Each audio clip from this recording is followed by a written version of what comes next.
Qu'en est-il de ce vieil homme? Peut-être sommes-nous un de ceux qui croient que le péché a été absolument déraciné de notre nature et qu'il nous est tout à fait impossible de pécher.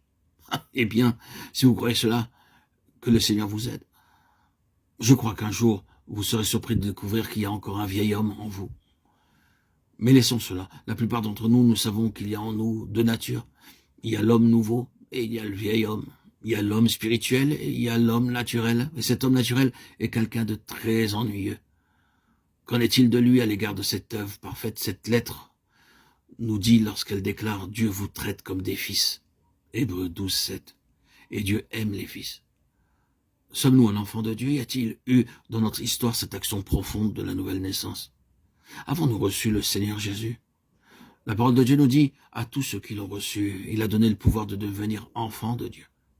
Jean 1, 12. Si nous avons reçu le Seigneur Jésus, nous sommes un enfant de Dieu.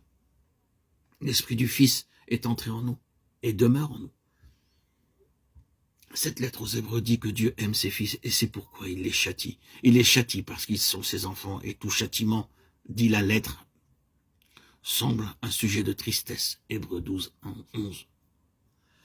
Les châtiments de Dieu à l'égard de sa propre famille ne sont pas toujours faciles et lorsqu'ils sont pénibles, un petit démon se glisse sur notre épaule et nous murmure à l'oreille « Tu vois, Dieu ne t'aime pas.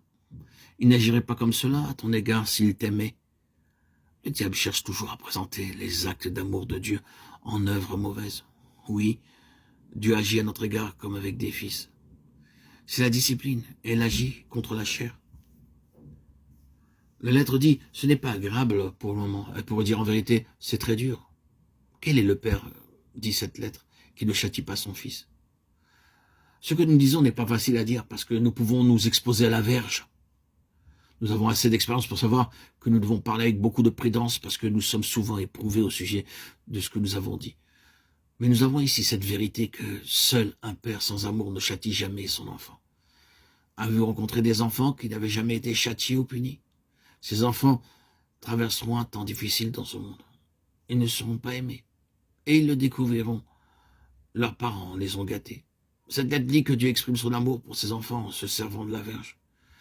Il ne présente pas toujours ces bonnes choses, ces choses les meilleures, sous une forme agréable. J'entendais parler l'autre jour d'un petit enfant qui devait prendre un remède qui n'était pas bon. Son père lui dit, il y a beaucoup de vitamines dans ce remède. Le petit garçon répondit, papa, pourquoi toutes les bonnes choses doivent-elles être mises dans quelque chose d'horrible? Pourquoi ne peuvent-elles pas être mises dans une glace? Le Seigneur ne met pas toujours les bonnes choses dans des glaces. Les vitamines sont quelquefois une drogue affreuse. Or, c'est exactement ce que nous dit cette lettre aux Hébreux. Dieu ne nous condamne pas lorsqu'il agit à notre égard de cette manière. Il agit afin de nous délivrer. Si nous croyons que ces entretiens nous sauveront, nous nous trompons. Ils ne font qu'expliquer ce que Dieu fait à notre égard. Dieu ne nous sauve jamais par une théorie. Nous pouvons lire tout ce qui a été écrit sur la doctrine chrétienne et rester le même homme ou la même femme. Les voies de Dieu sont toujours pratiques et nous enseignent par l'expérience. Cette expérience est quelquefois très difficile. Et elle est appelée ici la discipline des fils. Mes chers amis, frères et sœurs en Christ, que le Seigneur Jésus veuille de nouveau imprégner nos cœurs de ces vérités. Auditeurs, auditrices, bien-aimés, Dieu parle encore en son Fils et il parle afin d'avoir des compagnons pour son Fils. Les compagnons de cette vocation céleste et de Christ devront passer par une dure école et apprendre beaucoup de leçons difficiles. Mais en les apprenant, ils en arriveront à comprendre combien grand est leur héritage en notre Seigneur Jésus. Puis-je ajouter ces quelques pensées? Mon expérience, c'est que personne ne possède de connaissances spirituelles sans souffrance. Nous ne parlons pas de la connaissance intellectuelle. Nous parlons de la réelle connaissance du Seigneur de notre vie intérieure. Je ne connais personne qui soit arrivé à cette connaissance sans la souffrance. Peut-être est-ce quelque chose de déprimant à dire, mais il en est ainsi. C'est une loi dans la parole de Dieu. Nous portons ce trésor dans des vases de terre. Et combien pauvre est ce vase? 2 Corinthiens 4, 7. Nous l'apprenons dans l'épreuve et l'affliction, mais nous apprenons combien merveilleux le Seigneur. La lettre aux Hébreux dit ensuite un fruit de justice et de paix. 12, 11.